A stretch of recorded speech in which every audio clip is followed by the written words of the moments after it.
Hi, my name is Trinity Cheatham, and today I'm going to be discussing how body-worn cameras should be worn by police officers on duty at all times.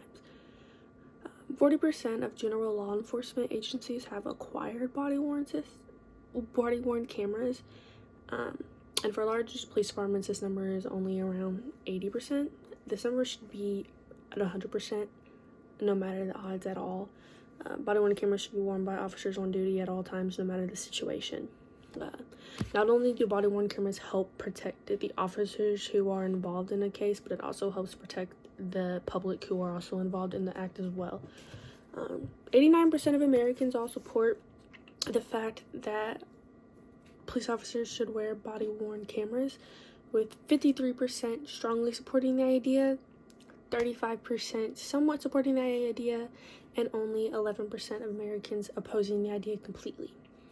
First, I will discuss how body-worn cameras can help protect police officers who are involved in acts.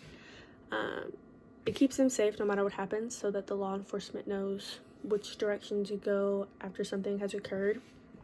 Body-worn cameras demonstrate transparency throughout the communities.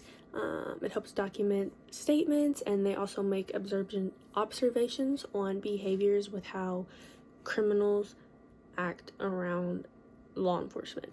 They also help to deter unprofessional, illegal, and inappropriate behaviors by both law enforcement and people who are involved in the situation.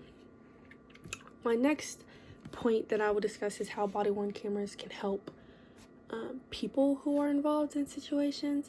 Wearing body cameras helps protect the person that a police officer is detaining. It helps keep them safe from a dispute that could possibly break out.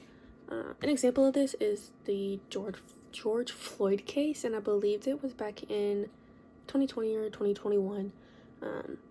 There were officers who were called to a scene for George Floyd using counterfeit money. And when they got to the scene, it was quite obvious that he was on drugs. He was going to be arrested no matter this situation.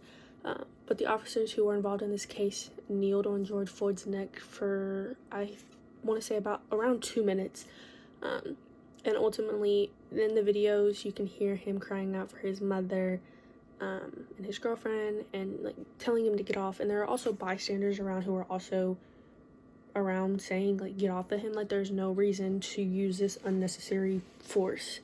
The officers who were involved in this case were wearing body cameras, and it was used in court to help indict them.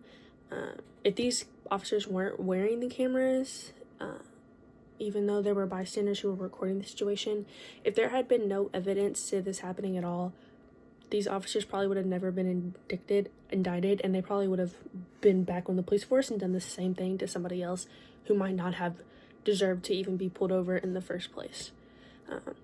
And going back into how it can be used against a police officer or people in the courtroom.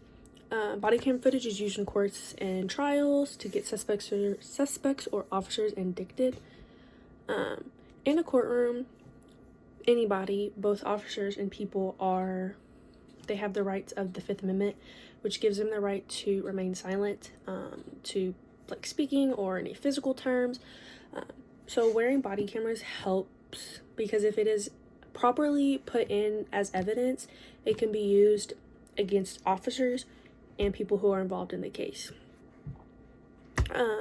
In conclusion, officers should be required to wear a body-worn camera at all times when they are on duty.